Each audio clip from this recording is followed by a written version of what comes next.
Voilà, on est avec le monsieur Lucien Blaise Kona. Voilà, Lucien Blaise Kona qui nous a rejoint, puisque vous voyez, le décor change. Comment accompagner les enfants de la rue pour une meilleure insertion socio-professionnelle, c'est le thème de ce jour. Et ceci, il y a quelques semaines, on a célébré la journée internationale, je crois internationale, de l'enfant de la rue. Et il fallait bien aussi qu'ici, à ce rendez-vous, qu'on s'intéresse aux enfants de la rue. Ici, parce qu'au Cameroun, on a quand même beaucoup d'enfants dans les rues, qui circulent dans les rues et qui dorment dans les rues. Et parmi ces enfants, on a certains qui veulent vraiment intégrer, se réinsérer dans la société. Il y a certains qui veulent reprendre le chemin de l'école, par exemple, ou alors apprendre un métier pour pouvoir intégrer la société, parce que pendant longtemps, ils sont restés dans la rue, ils n'avaient aucun soutien, etc., etc. Bref, c'est de ça qu'on en parle ce matin. Les enfants de la rue, si on peut définir un enfant de la rue, parce que il y a ceux même qui sont dans la maison qui ont le comportement des enfants de la rue. C'est quoi un enfant de la rue? Les gens qui ont trois comportements. Les gens qui ont trois éducations. Ils ont l'éducation de l'école, l'éducation de la maison, l'éducation de la rue. Maintenant, c'est en fonction de celui qui est devant lui qui se comporte en fonction de lui. Celui qui l'a face à lui. Si c'est quelqu'un qui a fréquenté, il va se comporter aussi à quelqu'un qui a fréquenté. Si c'est un gars de la rue, il va se comporter en un gars de la rue. Donc il y a des gars qui sont divergents. Il peut devenir délinquant comme il peut devenir professionnel, comme il peut devenir père, enfant de famille. Alors, ils sont pleins. Si on parle d'enfants de rue, de la rue. Ok, bonjour Cathy. Bonjour. Bonjour Mireille, Calvino. Bonjour aux téléspectateurs. Bonjour monsieur Lucien Blaise Kona. Un enfant de la rue, c'est un enfant qui est sorti tout simplement du canal familial, du cheminement familial, pour entrer dans un autre, dans un autre environnement qui ne lui était pas destiné au départ, qui n'était pas prévu au départ. Donc cet enfant se retrouve dans la rue parce que la trajectoire initiale n'est plus celui-là. Donc c'est un enfant de la rue. Et Kavin a bien dit, parfois on a de la peine aujourd'hui à avoir la distinction, la frontière entre un enfant qui vit dans un cadre familial bien harmonisé et un enfant de la rue. Parfois ces enfants-là ont un autre langage. Voilà. Tel que nous venons de voir tout à l'heure à travers Electra, c'est ça? À travers Electra. Oui. Je veux dire, tel qu'on venait de visualiser tout à l'heure. Oui. Electra, Christelle. Donc parfois, il n'y a pas toujours de frontières étanches entre la famille restreinte, la famille élargie et l'éducation de la rue.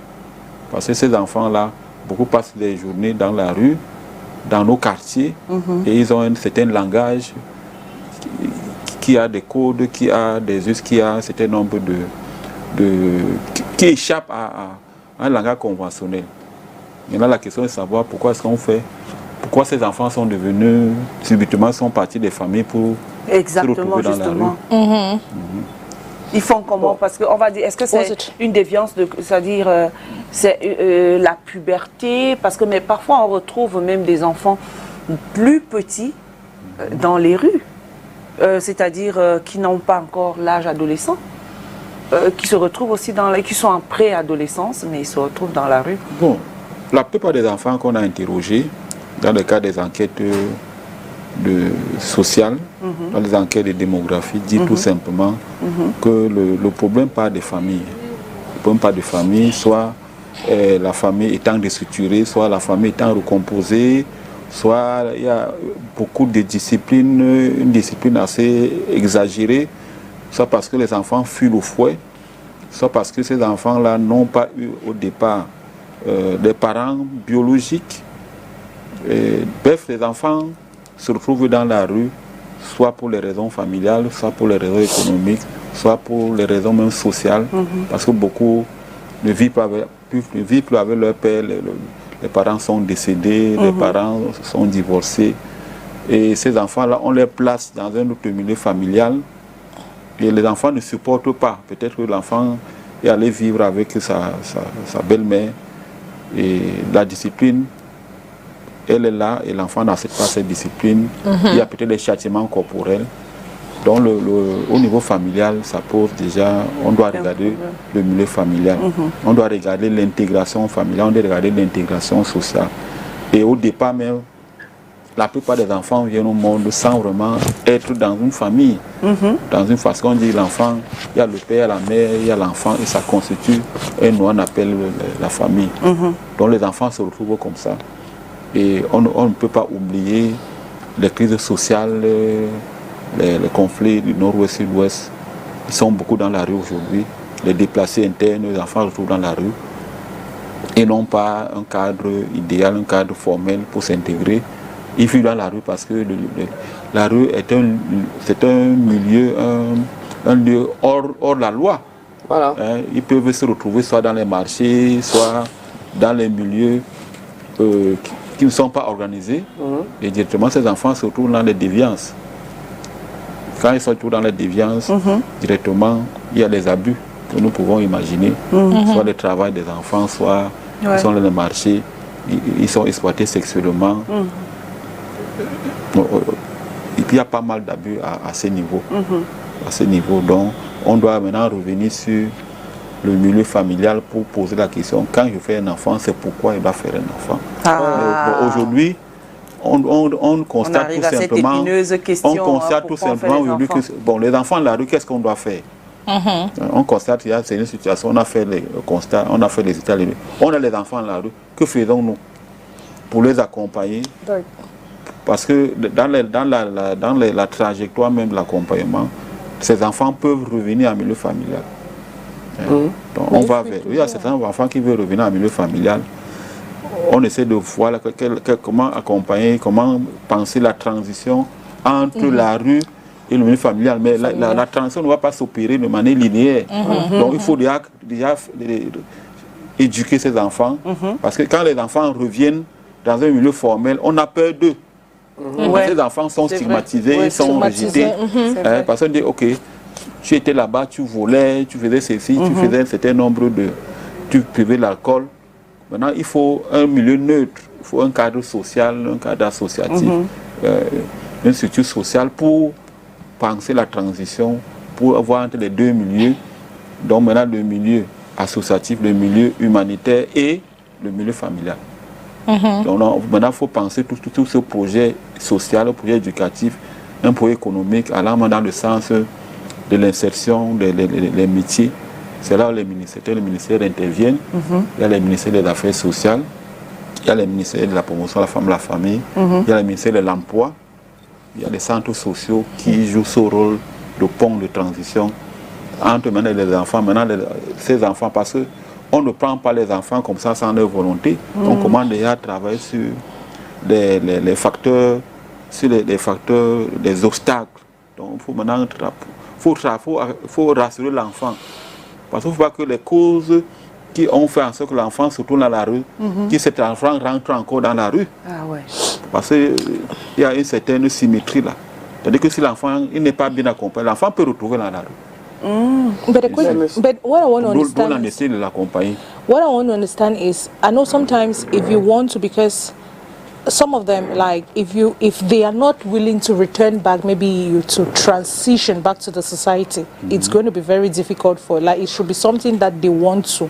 For example, I watched a video of a very small child, I think in Boya, a video that someone did. That child should be 12 years, yes, 12. He should be 12 from his age. And he has been on the street for years, ever since he was 5. He has parents. But when they asked him that, why are your parents? He said the parents are in Kumba. So why do you keep on running away from her? I don't see myself in the house, I see myself in the streets.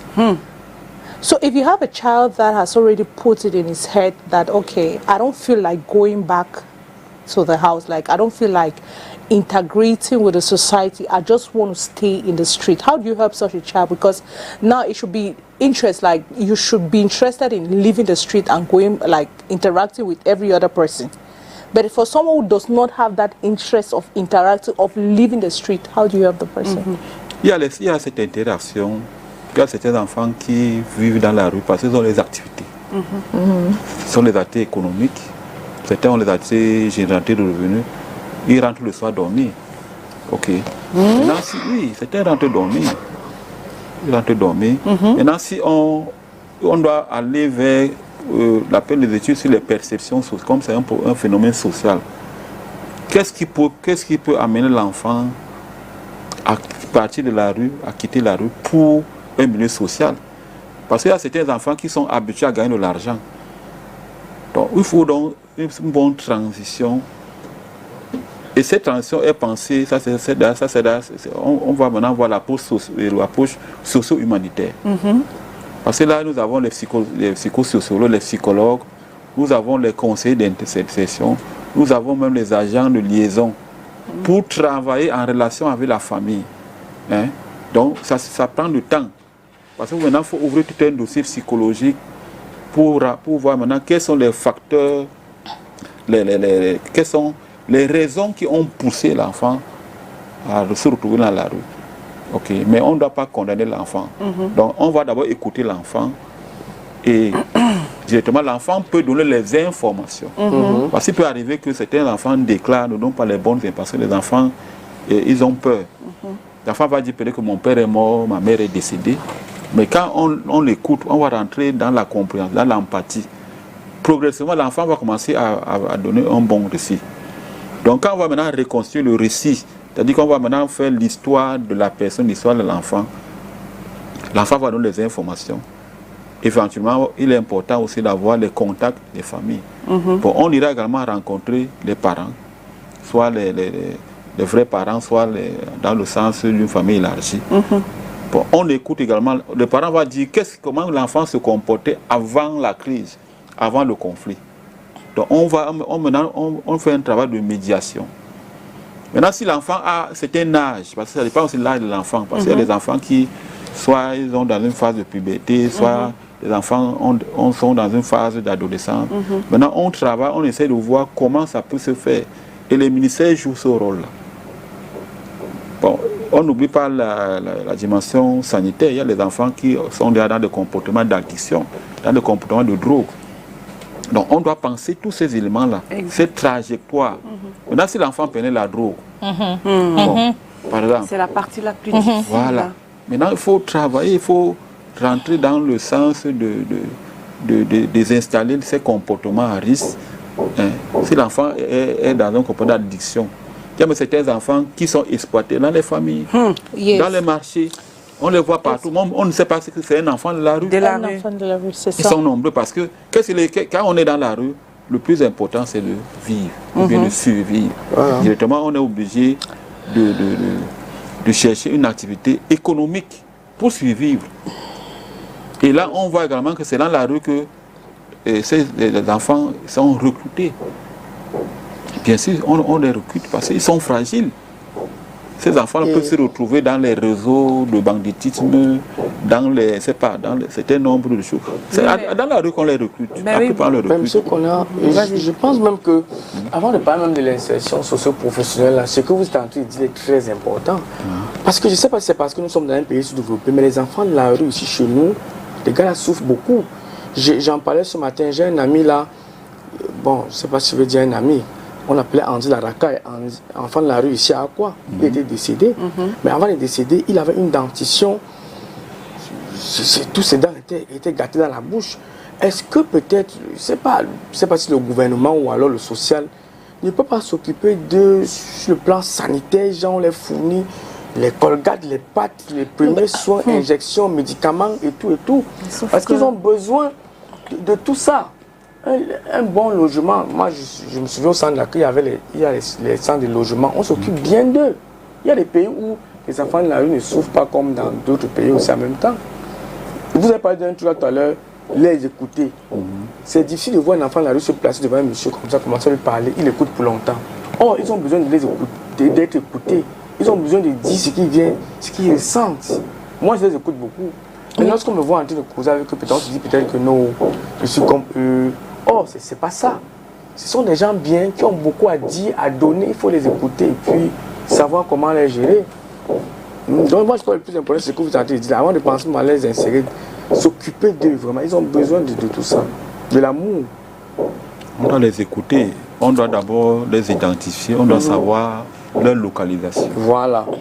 Moi il y a cela quelques années, je me suis fait agresser comme ça. J'allais, je faisais des émissions à 7 heures, une chaîne concurrente, 2 fois. Il vient comme ça là, il m'agresse. Il me demande de l'argent, je parle à lui, donne. La semaine qui suivait, le même enfant vient m'agresser. Moi-même, Il a dit qu'il a trouvé son... Je lui ai dit que, mais mon petit, la semaine dernière, il t'a donné l'argent. Quand je lui ai dit ça, il s'est écarté. Donc, les gens, généralement, ils sortent de leur cachot. Ils sont dans des ponts. Bon, en fait, c'est un phénomène mondial. Hein. Même en Europe, il y en a partout. Oui. Donc, entre 6h et 7h, ils commencent à sortir, Et quand ils sont 2 fois, ils agressent. Donc, il faut d'abord identifier leur localisation. Où est-ce que ces enfants-là, on les trouve où? À l'époque, lorsque le pont était encore bien structuré, il y avait encore c'était encore un cadre agréable où on partait se reposer. Ils étaient nombreux là-bas. Donc, il faut d'abord les localiser. Pourquoi pas lancer même un message? Maintenant, tu as signifié tout à l'heure qui s'occupe des enfants. Alors, nous avons les acteurs, nous avons le ministère des Affaires sociales. Mais le ministère des Affaires sociales, quand on dit... C'est limité, hein? Oui, c'est limité. Nous avons un centre qui est à Bépanda là-bas. Je salue M. Ndien qui est le directeur. Mais il faut être mineur. OK? Parce qu'à plus de 21 ans, on n'est plus mineur. Mais vous voyez un enfant qui sort de la rue pour des raisons familiales, pour des raisons sociales, pour des raisons économiques. Et l'enfant va évoluer. Il va rentrer dans le comportement d'addiction, de drogue, de cigarettes, ainsi de suite. Et il peut même changer, il y a même les risques qu'il y ait une déviance sexuelle. Donc, c'est ça ces enfants-là. Pour ça qu'il faut déjà commencer par les identifier, par savoir où on peut les trouver. Ils sont dans les marchés. C'est qui portent les sacs de maman, non? Il y a beaucoup d'enfants qui portent les sacs de maman. C'est eux qui coupent les poissons, ainsi de suite. Les poulets. Donc, c'est pour ça que les approches ici sont multiples. D'abord, l'approche sociale. On ne peut pas les placer directement en milieu familial parce qu'il faut d'abord aller identifier si les parents sont d'accord ou bien on travaille sur les facteurs à risque. On essaie de les éduquer, de les transformer. On les met dans les centres sociaux. Et ces enfants-là, on peut les trouver les occupations. Nous avons les emplois jeunes. Et là, je lance l'appel à la communauté urbaine qui emploie certains enfants pendant les congés. Mais on peut occuper ces enfants-là pour nettoyer, pour curer les caniveaux, parce que là, c'est la dimension environnementale. Mais au lieu seulement de les donner de manière spontanée un travail, on peut mettre tout un programme d'insertion, d'accompagnement. Parce que si ces enfants-là, sur le plan économique, parce qu'on voit nos rues qui sont sales, là, on peut les former dans le sens de l'éducation, l'environnement, la transition écologique. Ces enfants, on peut les récupérer. On va associer le ministère de la Santé, parce qu'ils auront droit à un bilan de santé s'ils ont des maladies, ainsi de suite. Si un enfant commence et qu'il a ses 30 000, il a ses 40 000 francs par mois, il va changer de vie. La perception va changer. Son image de soi va changer. Et directement, il peut se retrouver à la maison. Mais ça a l'air trop facile parce que si on dit qu'ils vont changer parce qu'ils ont un minimum de 30, 40 000 à la fin.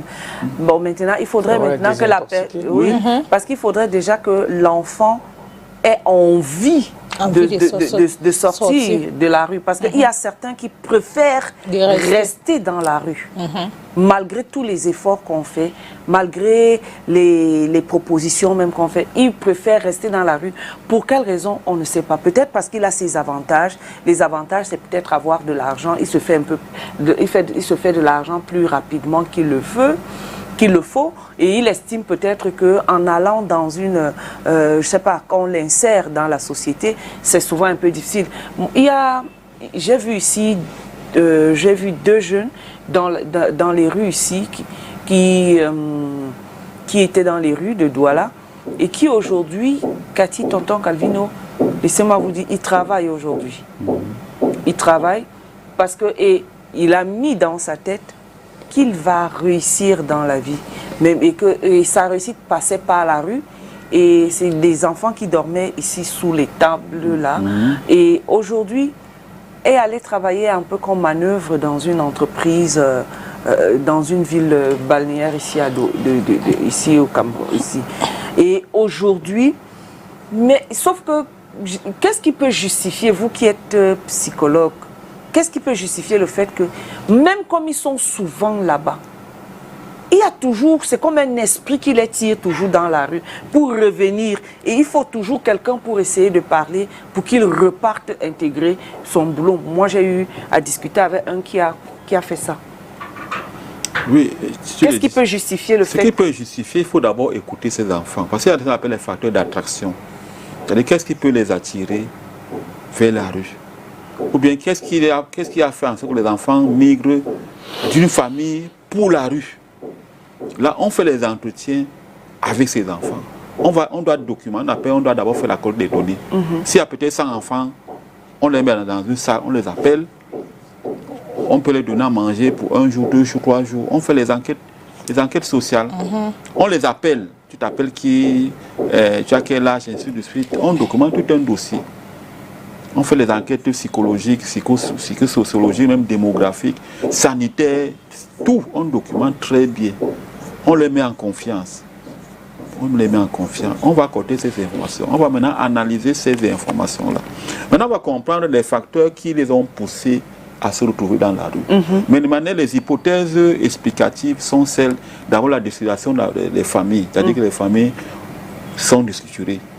Soit le père s'est remarié, soit la mère s'est remariée, et l'enfant s'est retrouvé dans un milieu, dans un tutorat où l'enfant ne s'est pas retrouvé. Ils sont nombreux comme ça. C'est-à-dire que je vis avec une belle-mère qui ne m'accepte pas, ou bien l'enfant ne l'accepte pas, parce qu'il y a un abandon déjà. Donc ça part d'abord d'un sentiment d'abandon. Donc à un moment donné, certains qui n'ont même pas les informations sur l'état civil. L'enfant n'a pas un acte de naissance. Ils sont nombreux. Ils sont nombreux, et vraiment que maintenant, on est en train de parler de l'établissement de l'état civil, de ce fichier-là. Donc, il faut d'abord collecter les données. Et on fait l'analyse des facteurs explicatifs, c'est-à-dire des facteurs de causalité. Et les enfants vont donner les informations. Qu'est-ce qui peut faire en sorte que l'enfant rentre à la maison? Et une fois que les enfants nous ont donné les informations sur leur famille, l'enfant peut dire mon père ne vit pas, ma mère ne vit pas. Mais les informations ne vont pas s'obtenir du jour au lendemain. Parce que lorsque la relation de confiance va s'établir entre les enquêteurs sociaux, entre les psychologues et ces enfants-là, les enfants vont nous donner les bonnes informations. Donc on rentre du côté familial. On commence à travailler. Là maintenant la médiation va rentrer. Maintenant on va maintenant identifier aussi les activités que les enfants ont l'habitude de faire. Parce que si l'enfant a l'habitude de faire d'intégrer l'activité économique, directement, c'est un enfant qui a l'habitude à avoir de l'argent. On a vu avec les structures socio-humanitaires, on peut donner une subvention mensuelle pour que cet enfant sorte de la rue. On est d'accord, non? C'est-à-dire qu'il faut sur le plan économique, parce qu'on doit travailler sur la dimension économique, c'est-à-dire parce qu'ils ont constamment faim. C'est-à-dire qu'il y a faim, il y a d'abord la faim, donc il faut que cet enfant ait un budget mensuel qui va leur permettre de sortir d'abord de là sur le plan économique. Maintenant, on va travailler sur le plan social. Il est dans une structure humanitaire, dans un cadre de santé, où il a un programme d'intégration. Bon, on sait que nous avons, le chef d'État a mis en place un certain nombre de structures qui vont dans ce sens-là. Donc, on commence à travailler. Maintenant, on fait ce qu'on appelle le bilan. Qu'est-ce que le bilan scolaire? Et cet enfant-là, avant de se retrouver là, est-ce que l'enfant allait à l'école? Parce que beaucoup se retrouvent là, parce que ces enfants-là sont sortis prématurément de l'école parce qu'à cause des problèmes économiques. On met en place les coachs, les psychologues, les conseillers d'orientation, les enseignants pour faire la remise à niveau. Là, maintenant, on sait maintenant qu'on a fait la remise à niveau avec les actes de naissance, avec les bulletins, on peut maintenant intégrer l'enfant dans une école ou bien dans un centre de formation. Et cet enfant-là, on va le retrouver. Ça peut prendre 1 an, ça peut prendre 2 ans. Parce que ce programme-là, ce n'est pas un programme individuel, mais on pense d'abord, on écoute, on met en place un programme. D'accord. Et progressivement, cet enfant va se retrouver, il va changer. Parce qu'il a d'abord l'expérience de la réalité. Parce que ces enfants-là ont des compétences sur le plan au niveau de la réalité. Peut-être cet enfant-là, il maîtrise peut-être les métiers du bâtiment, certains sont et maîtrise la maçonnerie, l'électricité, la plomberie. Donc quand on fait ce bilan-là, on voit que ces enfants-là ont des compétences. Mais il faut documenter. Et mais comme je disais, on recrute généralement les élèves, les occupations, comme les mairies nous écoutent. Il va falloir que, comme on parle de l'inclusion sociale, l'inclusion économique, qu'on pense à ces enfants de la rue. Quand on les occupe, on appelle les occupations, on appelle comment de manière bénévole. On peut également les intégrer. Mais avant de les intégrer, c'est ce que la communauté va nous écouter, parce que nous travaillons avec la communauté urbaine sur le RAED, c'est le président du RAED. Donc on peut travailler dans ce sens-là. Nous avons l'ingénierie sociale, la communauté de l'ingénierie environnementale. On travaille, on va maintenant changer la mentalité de ces jeunes-là. Ce sont les psychologues qui le font, les conseillers d'orientation qui le font, les conseillers d'emploi, les sociologues. On change l'esprit. Parce que l'UNESCO dit, l'esprit vient de quoi? L'esprit vient de quoi? La paix vient de quoi? De l'esprit. Donc quand tu entends la guerre, l'esprit de guerre, il faut d'abord travailler la mentalité. Vérité. On appelle construire la paix dans l'esprit des hommes et des femmes. Ça, c'est le slogan de l'UNESCO. Pourquoi l'UNESCO a commencé à travailler dans la mentalité? Parce qu'on a compris que c'est dans l'esprit que se forment les gemmes de la paix et non pas le contraire. C'est vrai. Pourquoi les gens se séparent? Parce qu'il faut d'abord travailler sur le mental. Et on peut d'abord identifier les pensées de quelqu'un quand on l'écoute. Ce n'est pas quand on le rejette. Rejette, c'est ça. Quand on dit les personnes sont... Il y a les jeunes qui se radicalisent. Pourquoi ils me radicalisent? Parce que personne ne m'écoute. Pourquoi on me rejette? Maintenant, je vais me retrouver. Il y a quelqu'un d'autre qui va me récupérer. Il y a maintenant les adultes qui vont me récupérer parce que les adultes vont trouver les éléments de fragilité. Maintenant, quand on travaille au niveau de l'éducation des jeunes, on va maintenant doper leur morale de telle manière que tu ne puisses pas être influencé. Il y a les stratégies d'influence sociale. Maintenant, ces influences-là, bon, je ne parle pas des influenceurs. Parce que les autres ce sont les adultes qui influencent les jeunes. Maintenant, voilà, on a tout un programme avec le RAED et le réseau africain pour l'éducation du développement durable. Comment changer la mentalité des jeunes? Mais ça ne doit pas seulement être dans le sens d'une éducation, mais c'est l'éducation du développement durable. Là, il y a l'accompagnement, l'insertion, l'intégration. Donc, il y a certains qui sont là. Il y a même, j'ai parlé de la remise à niveau, j'ai parlé de nouveaux métiers. Oui. Mais ces enfants-là ne peuvent pas rester sans argent. Parce qu'ils sont habitués à toucher l'argent. Voilà. Il y a on appelle la dimension sociale, les logements sociaux. Nous avons des centres de jeunesse qui est à Bépandala. Centre d'accueil. Mais ces centres d'accueil-là accueillent les enfants mineurs. Ces enfants-là qui ont commis quelques délits. Parce que la loi ne leur permet pas d'aller en prison. Donc ces enfants-là sont intégrés. Ils font la menuiserie, ils font la plomberie, c'est un métier. Ce sont ces enfants-là qui ont commis les délits. Mais ce centre, il y a aussi un autre centre qui est à côté de ça, au sport de Pandala. Mais il n'y a pas beaucoup de centres. Oui. Le ministère des Affaires sociales, tu en parlais, quand on regarde la dotation budgétaire, c'est un ministère qui a très peu de moyens.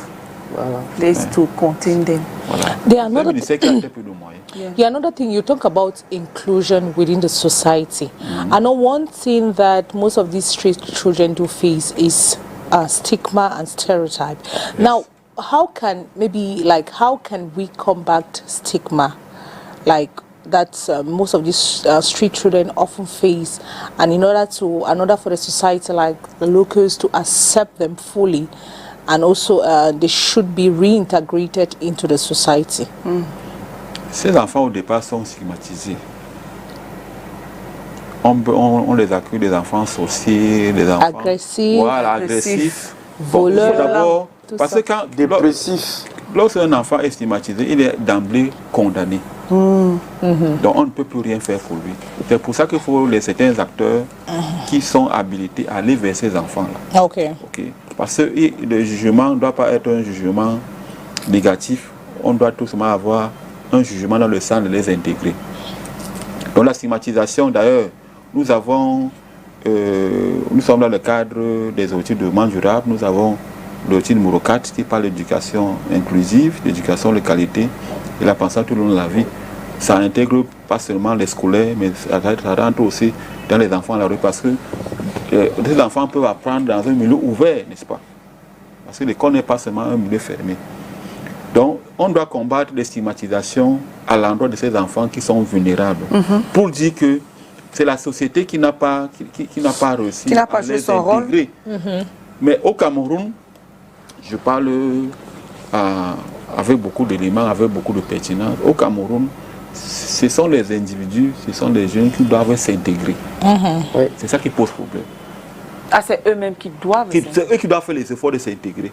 Oui, parce que maintenant, ce n'est pas la société qui doit plutôt fournir des efforts pour que les enfants soient intégrés. Pour qu'il y ait un sentiment d'appartenance. C'est ça qui pose problème. C'est pour ça que les enfants sont rejetés. Parce que la société a déjà quelque chose de coercitif. Donc la société a quelque chose qui rejette, qui repousse. C'est pour ça que les enfants, pour la plupart des enfants, sont rejetés. Maintenant, si on dit qu'est-ce qu'on doit faire pour que nos enfants, qu'on puisse les intégrer, que c'est nous qui devons les comprendre pour les intégrer, les choses vont changer. D'accord. Donc on va partir de l'approche qui consiste à ne plus les rejeter, à ne plus les repousser, pour les intégrer. C'est nous qui devons les intégrer, mais ce n'est pas eux. Parce que quelqu'un a dit que l'enfant n'est bon, mais c'est la société qui le rend mauvais. Voilà. La société est dangereuse. Dans les écoles, on a la discipline qui est très difficile, qui est rigoureuse. Oui. Les enfants sont abandonnés. Ils sont agressifs. Mais comment gérer leur colère? Parce qu'il y a certains qui sont agressifs. Comment gérer cette frustration qui se transforme en colère envers toute la société là aujourd'hui? Justement, monsieur Kona, avant que vous ne répondiez à cette belle question, j'ai côtoyé ces enfants de la rue. En fait, ce qui les rend agressifs, parce que vous avez dit tout à l'heure qu'ils ont faim. Et quand ils fument le manga que vous voyez là, ça donne la famine, ça creuse le ventre. Normalement, ceux qui fument ces histoires-là devaient bien manger, c'est les gens qui mangent bien. Et quand ils fument, ils n'ont rien à manger. Quand ils fument, ils n'ont rien à manger, ça les creuse le ventre, monsieur Kona. Oui. C'est ça donc qu'il est traumatisé. Il faut qu'ils mangent. Et ventre la famille à point d'oreille, ils sont donc dehors pour chercher de quoi manger. Oui, l'approche d'agresser les gens. Oui, mais qu'est-ce qui les rend agressifs, non?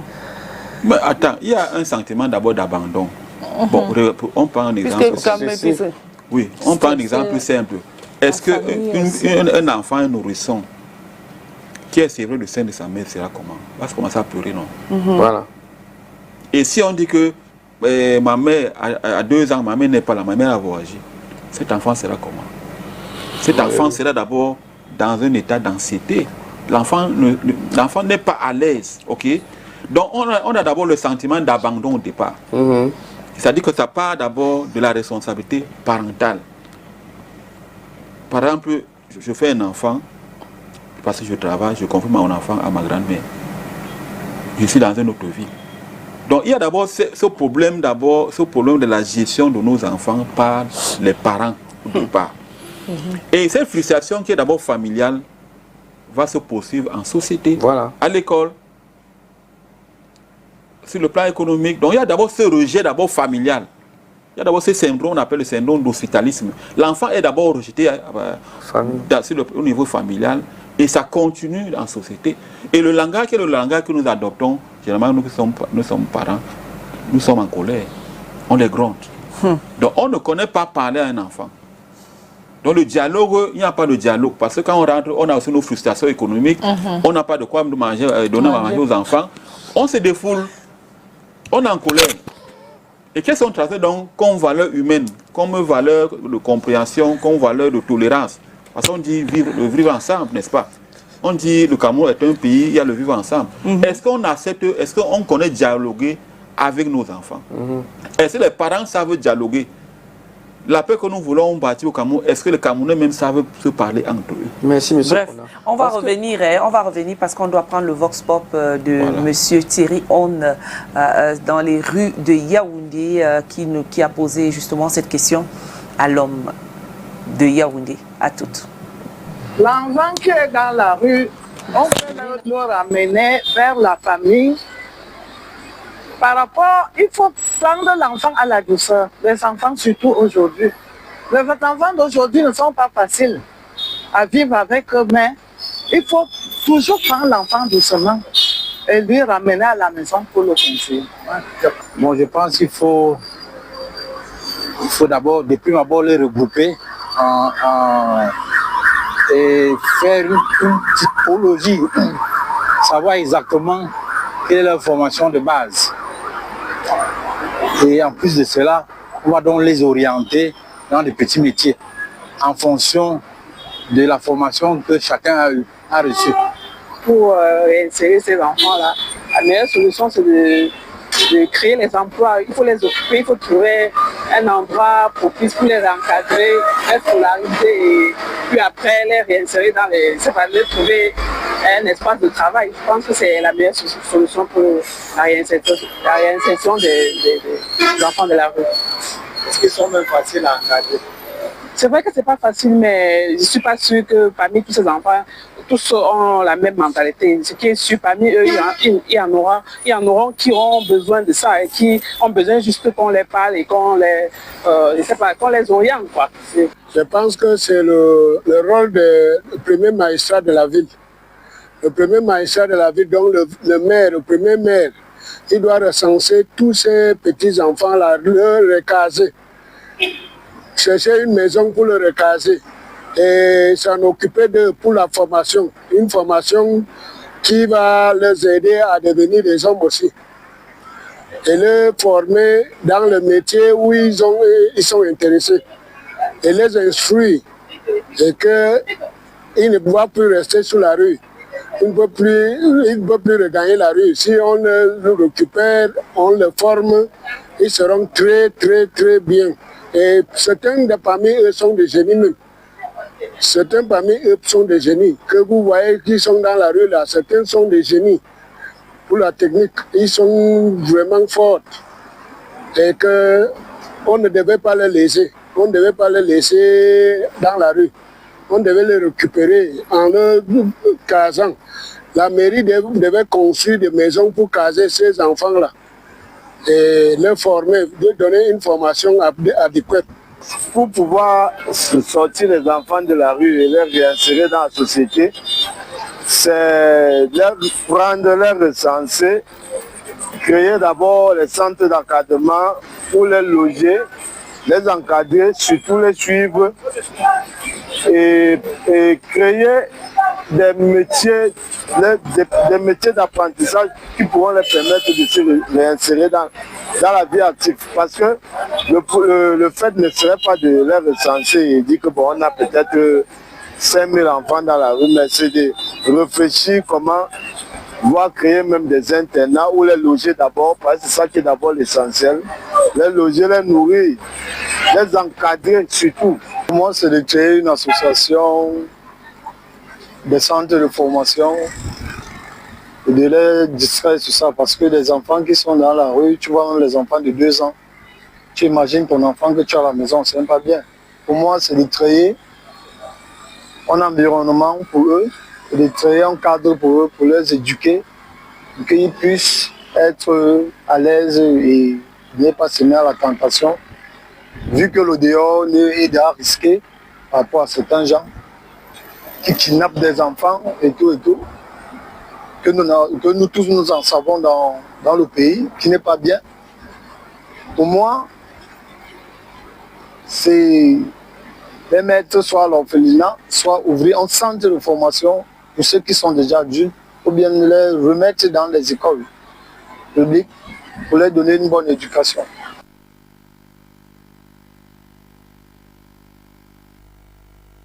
En plateau, voilà, Lucien, quelles sont les solutions justement pour permettre une meilleure insertion socio-professionnelle à ces enfants, pour ces enfants de la rue? Il faut d'abord une prise de conscience. On est là pour susciter la prise de conscience. C'est ça le rôle des médias comme STV. Prise de conscience de tous les acteurs, en commençant par les ministères concernés. Parce qu'on est sûr que c'est un problème transversal.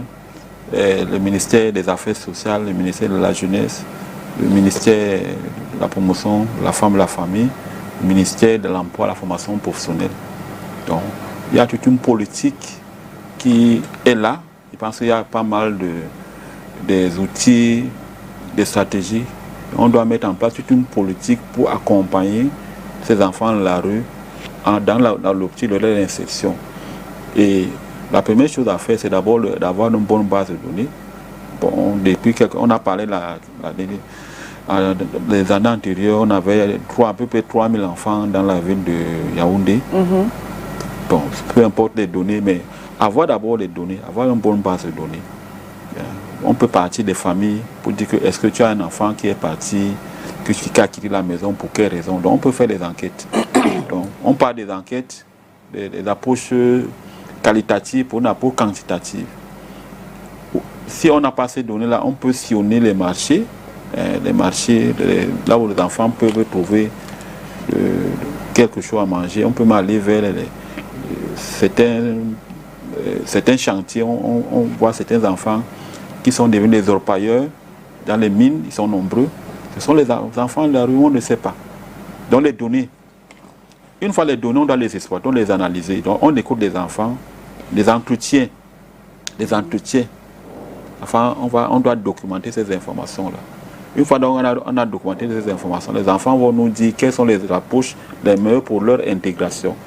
Dans les entretiens, on va maintenant documenter, on va maintenant voir sortir les profils, soit psychologiques, soit familial, soit scolaire, parce que ces enfants-là, les téléspectateurs l'ont dit, ils ont les compétences.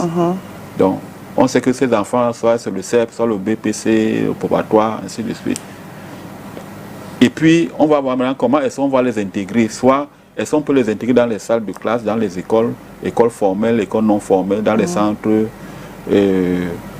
au niveau de l'enseignement technique, formation professionnelle. On documente tout ça et on regarde leur âge.